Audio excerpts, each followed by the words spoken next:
Welcome back to One-on-One with Mr. U. Of course, I'm your host, Mr. U. In studio with us, author of The Purpose-Driven Influencer, speaker, certified life coach. Dude's a Renaissance man. How you doing, brother? I'm doing great, man. Happy to be here. It's another day.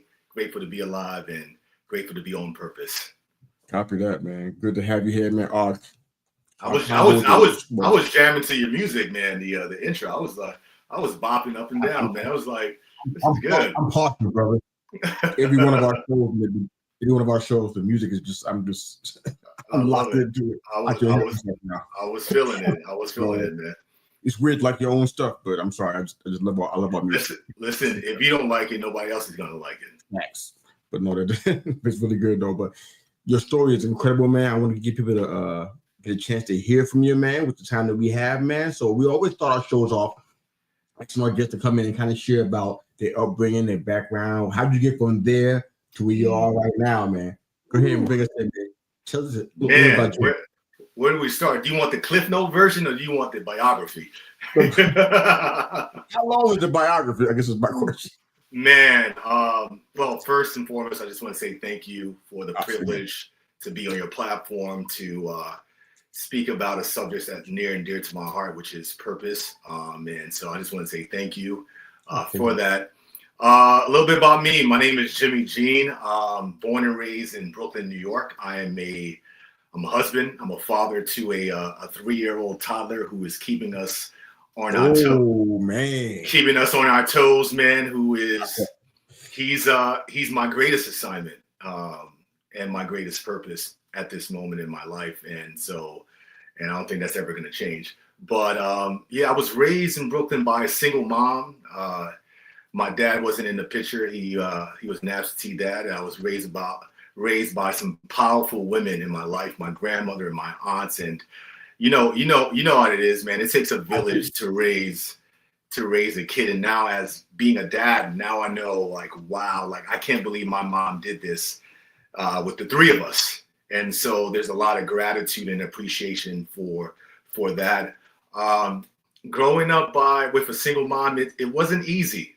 It wasn't easy. I think, when you're raised by a single mom and she has to wear both hats, being mom and dad, it takes a lot of toll on the family, the responsibility, the bills, all the stuff it takes to keep a roof over a child's head. And there were some nights, man, when I cried myself to sleep, right? Because my mom drove a cab, and she used to wake up 4 or 5 o'clock in the morning. And there were times where she had to bring me to my aunt's house, drop me off at my aunt's house in Long Island, and she would watch me for the summers. And I would miss my mom because she was grinding, working hard to provide for us. But even in spite of all of that, right, I think that's one of the things that makes me who I am. Seeing hard work, seeing my mom work so hard for us, it taught me resilience. It made me stronger. And also to my grandmother, she's the reason for my spiritual foundation. And she's the reason why, I'm grounded in meaning and purpose. And I've made servant leadership one of my core values because of my grandmother. I saw how she was generous. She was extraordinarily generous. She was like so generous where I'm like, how do you even have the resources to be able to give in the way you give? And it taught me so much about leadership, servanthood, and what it means to add value to the lives of others. So that's a little bit about my story. Oh my goodness. I got a sneaking suspicion that we're going to spend a lot of time in this area, man, because we already talked about the parallels that we had in our pre-interview chat. And almost everything you said, with one exception, that was my whole life. Every single thing you said, except for one thing, was my entire life. So I can see why we are connected, and hopefully why we're going to stay connected, man. We got a lot of common ground there. But I want to pivot a little bit and talk to you about some of what you said, because I think that as we get to know our listenership, we're hearing from people. People are sharing things with us. They're sending us messages and that kind of stuff. And we're learning who's actually listening. Yeah. Like, generally speaking, a lot of folks that are listening, they don't understand this. Mm. They had two parents in the household. Yeah. They had a good life. They even come on our show as a guest, say, "Well, my upbringing was good. There was no problems. It was all good." Yeah. Had two parents, mom and dad were active, and they loved us. We're not mad about that concept. We're happy when you see it because that's the picture that everybody actually wants to have. But everybody's situation isn't like that.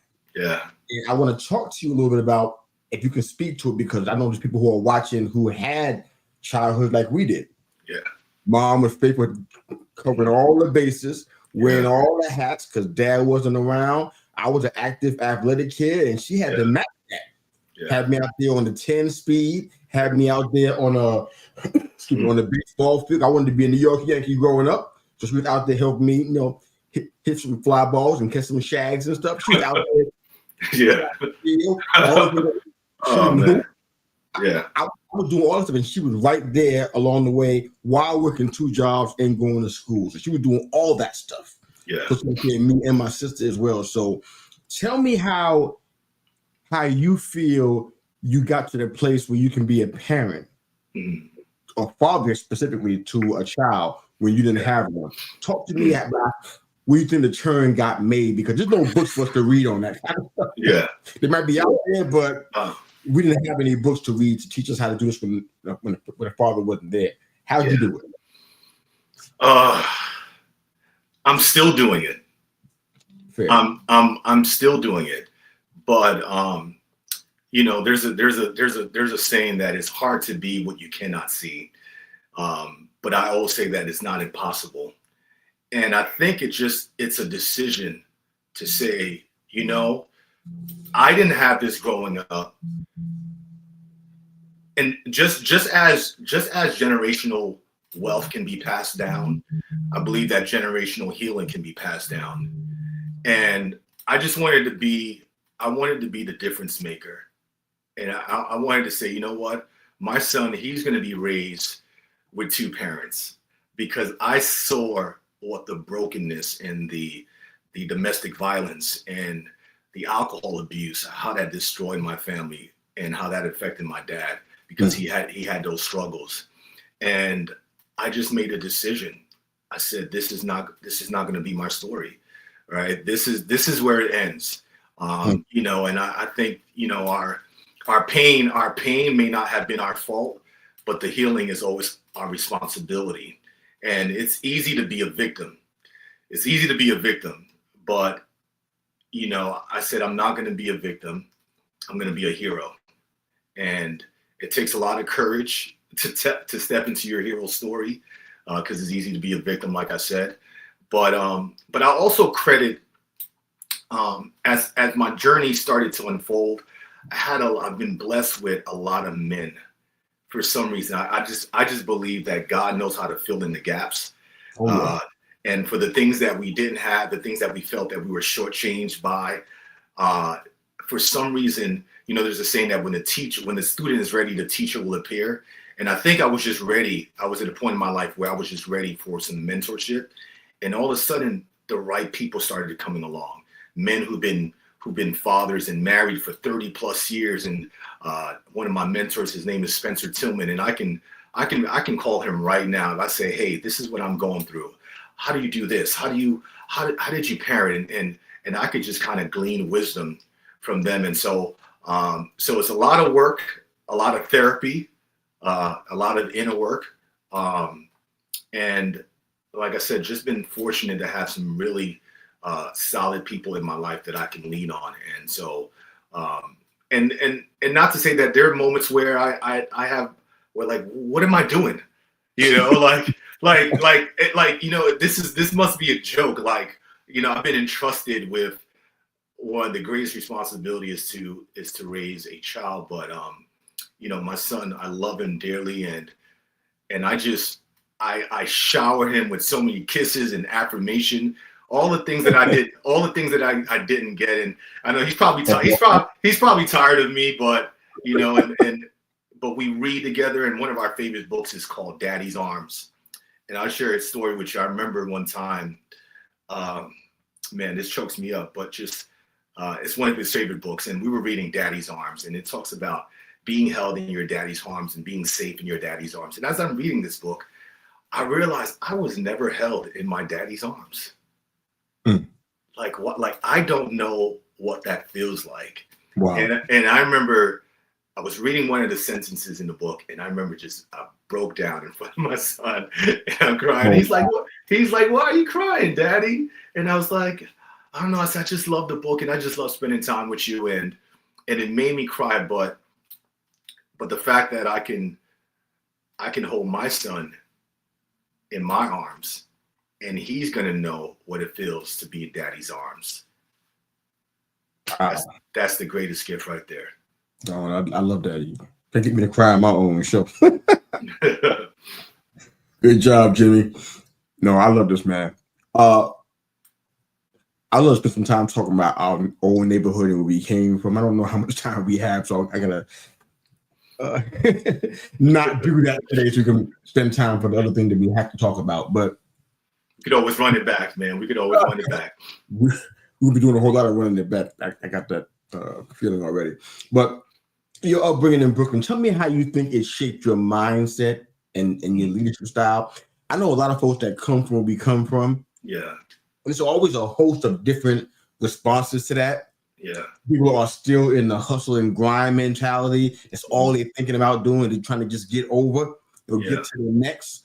And I'm like, I used to be like that. I'm not going to lie to you. I used to run out there with everybody and did my thing, but I don't look at my life as a hustle and a grind anymore. I have a different approach to it.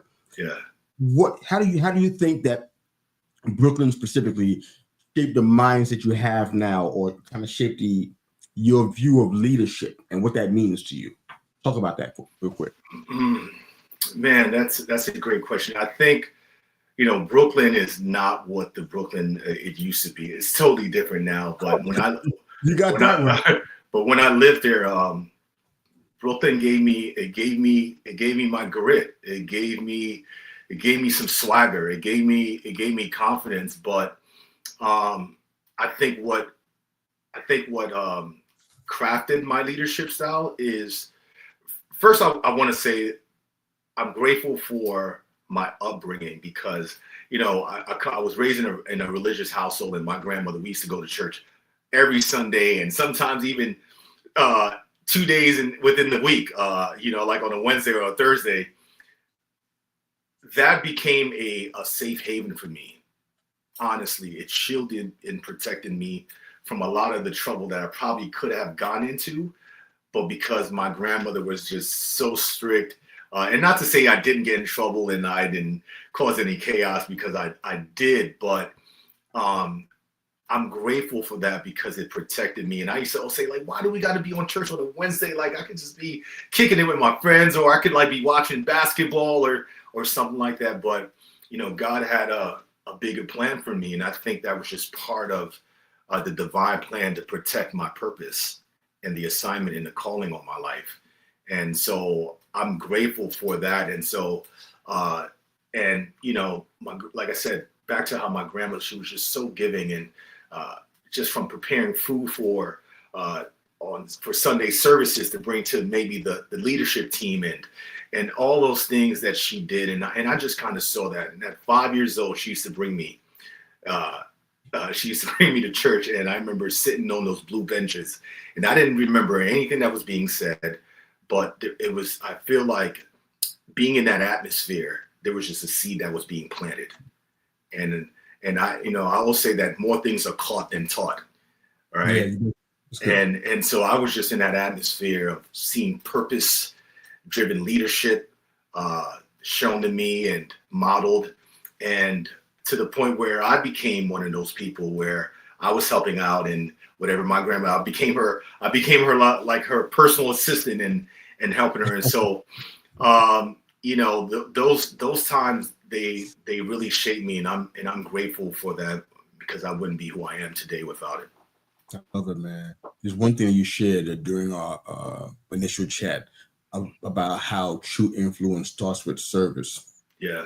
And I want to get into that a little bit and ask you about some aspects of your hospitality career, because what I realized is that because of our similarities, I'm seeing some parallels. Both of our mothers were from islands, and they came to this country with a strong work ethic, with a idea about the integrity of work, or I guess a conviction about the integrity of work. So you going into hospitality, it don't surprise me. They learned service. Mother and her mother before her, they learned service from an early age, and they were doing it for their entire life. My grandmother died serving somebody. And so you were doing yours in New York, and I was doing mine in the South. My hospitality, cooking career, and everything for about a decade worth of time, man. But I want you to talk about your time in hospitality and kind of how you grew through that, because you evolved in some other area that we'll get to shortly, which is time we have left. But talk about your hospitality career, what got you in there, why did you stay as long as you did, and the transition out. So it's kind of a 3-part question. Go ahead.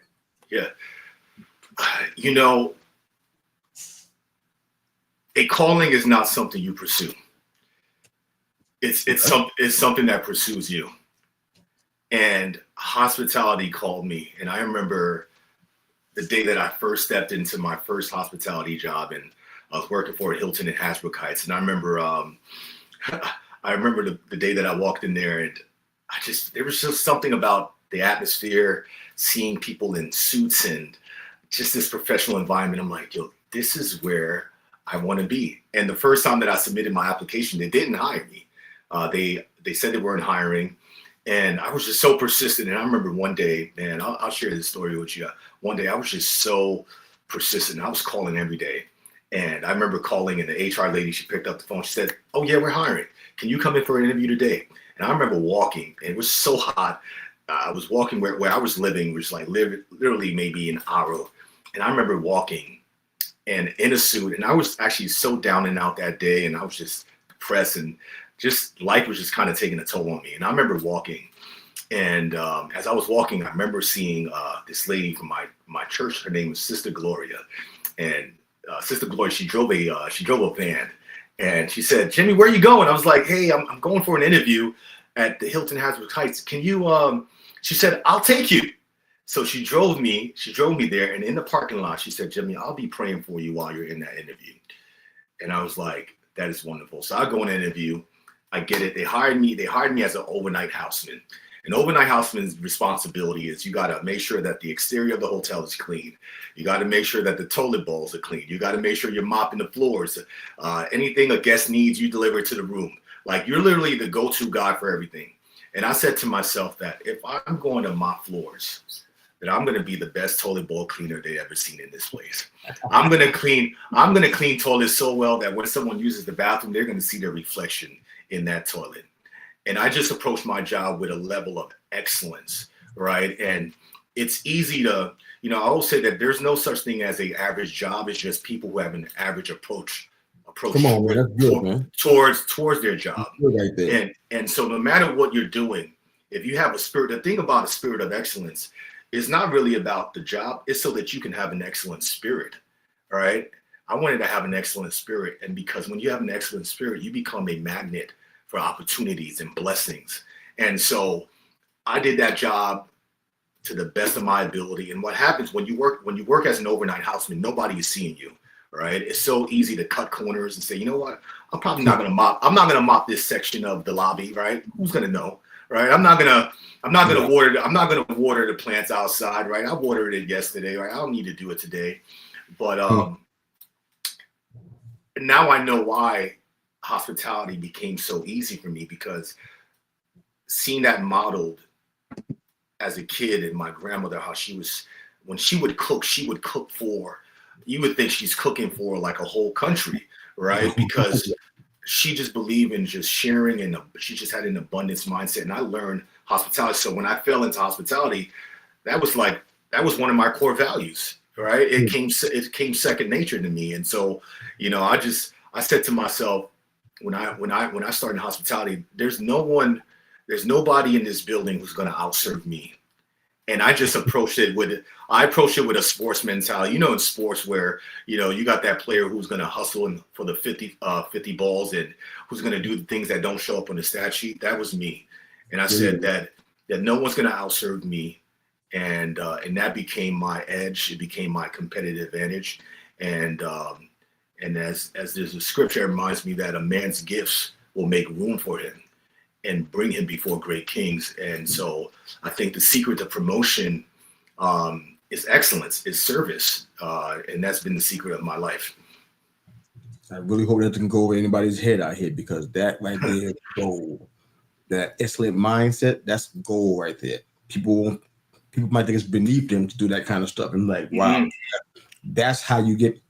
And I love the story, and I'll make me get ready to preach on my own show. Come on, let's get it, man. I don't know if we do that. But if you think about King David, arguably the greatest king in biblical history. Yeah.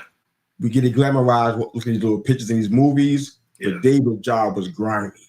To deal with the work of shepherding, and then the dangers that come with it, day and night. Yeah. Protecting the family's biggest revenue builder, if you will, was those sheep. That's how the family made the most of their money. And he was out there basically an outcast in his own house, taking care of the biggest thing that brought revenue to the family, just took care of everybody at the risk of his own life. Wow.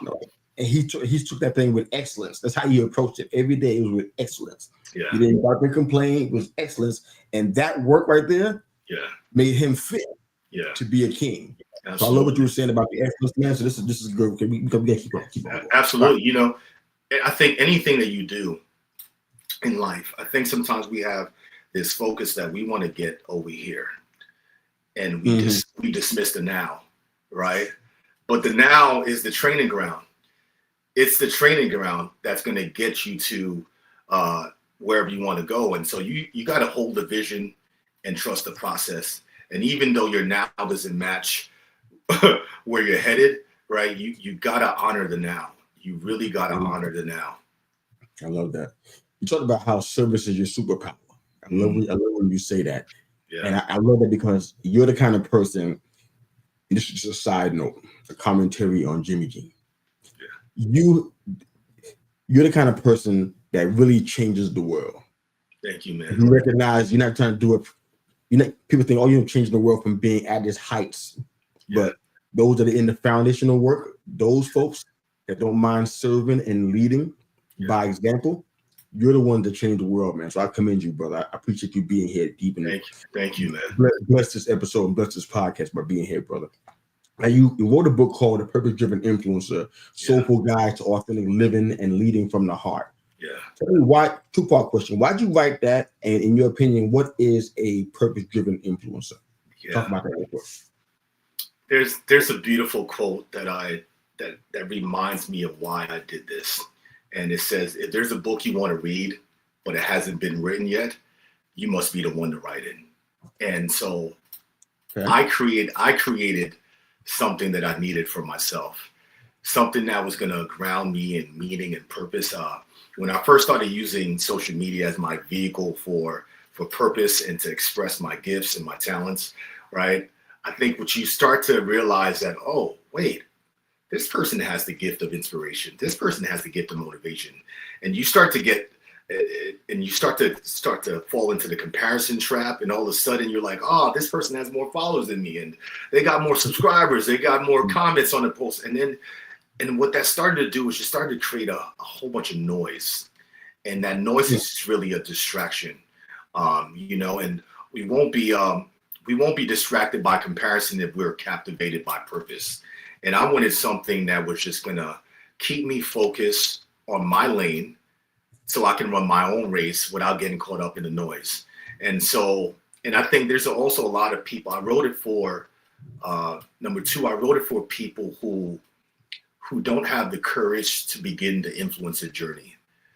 I think a lot of times people don't share their gifts and talents because for the fear of starting at zero. Right, we all start with 0 followers, and so do you know how many people are not going to share their gifts and talents because they don't have any they don't have any followers, they don't have any subscribers, right? I'm sure when you first started your podcast, right, you was recording a whole bunch of, you probably recorded a whole bunch of episodes before you got a couple of followers, before people started tuning in, right?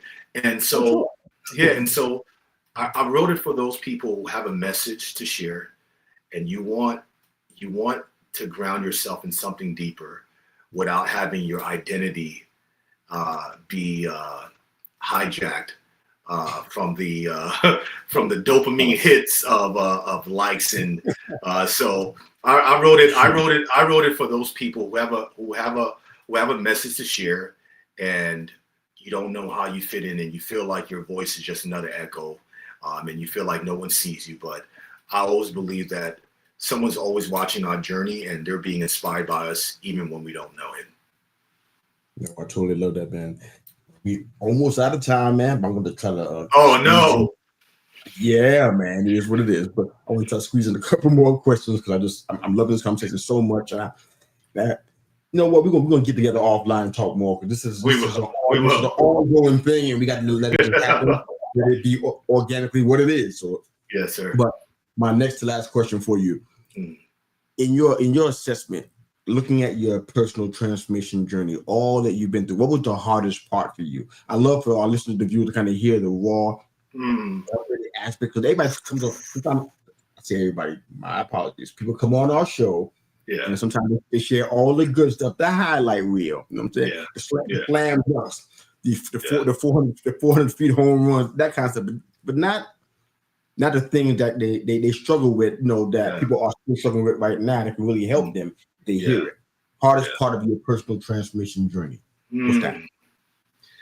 Whew. There's so many hard parts, but I think one of the hardest parts was just loving myself. Wow. You know, I remember having a conversation with one of my mentors, and she said to me, "Why don't you love yourself?" And I'm like, "What are you talking about? Like, I love myself." And she goes, "No," she said, and then she said, "No, I want you to think about that for a moment. Why don't you love yourself?" And I thought loving yourself meant, you know, saying those affirmations in the mirror, right? It's beating your chest and doing all the things that just makes you feel good, but that doesn't necessarily bring transformation. And then she said, "You don't love yourself because why aren't you doing the things necessary that can move your life forward?" And it hit me like a light bulb moment that I didn't suffer. A lot of us don't suffer from a lack of motivation. We suffer from a lack of self-appreciation. And it's when I started to do the things that could move my life forward, that's when I began to have a deeper self-love for myself. And because discipline is the highest form of self-love, right? It's doing those things even when you don't want to do them, that moves your life in the direction of your destiny. And when she said that to me, it really just kind of like illuminated everything for me. And I realized self-love is just doing the things that you can do that's going to make you a better person. And I had to believe that I was worth it. All right. I had to believe that I was worth the investment. And that's why I fell in love with personal development, because personal development was the path to actually helping me to love myself. And so I began to read the books. I began to watch the YouTube videos, right? I began to study all the personal development giants, the Zig Ziglars, the Tony Robbins, the Jim Rohns, the Zig Ziglars of the world, and the Les Browns. And I began to study, how do you make your life better? And so personal development became the bridge to loving myself. I love that, man. All right, so after this question, I'm going to have you do something for us. So this was our CMV question, career, mission, and vocation. Okay. We talked about it a little bit. That means not to just diminish the work you've done over your life, but temporarily, when you erase everything you've done off of the board. Yeah. Whether it's your janitorial work, hospitality, everything you've done right now, we erase it off of the board right now. Yeah. What do you think Jimmy is most likely doing in his life right now, career-wise, vocation-wise, or mission-wise right now, that he hasn't done before? Yeah. if you took everything off the table, I'm still going to live a life of purpose. I'm still going to live a life of meaning, because purpose for me has nothing to do with a platform. It has nothing to do with how many followers I have. It's the people within my reach. And as long as there are people within your reach, you're always going to have impact, because I'm always around people and we're always around people. And so I always believe in the human potential. I try to lift someone up every day. And for me, that starts at home. It starts with my family. It starts with my wife. It starts with my son. He's 3 years old now. The other day I took him to the store and we were buying some toys, and I said, I want you to tell that person, how you doing? What's your name? How's your day going? Because I want him to know that's not just a cashier. That's a human being that deserves acknowledgement. All right. And so for me, I'm always on purpose. It's not about social media. And so we took everything off the table. I'm still going to live a life of significance. Yeah. What you going to be doing though? You ain't ducking this question, pal. You got to answer this question. What do you think you're going to be doing now overall? But I'm talking about specifically. What are you doing? Specifically, man, I'm going to be. It doesn't matter. I'll be in the streets. No. You watch that show, you know how we roll. The dog got this bone. He ain't letting it go. You gotta give me something. It's a mission. Yeah. Specific mission. It's a vocation. What do you think you're doing? Yeah. Because more than likely, it's probably something you should be doing. Probably. Yeah. Man, I'll be doing what I'm doing right now, man. I'll be an author. I'll be a speaker. You already doing that. Man, it's. I prepped you in advance. You already knew about it weeks in advance, brother. Let's go, man. What's the best way to answer that? I think for me, it has nothing to do with. I've always been this person. Okay. I've always been this person, and for me, it has nothing, and that's just the honest truth.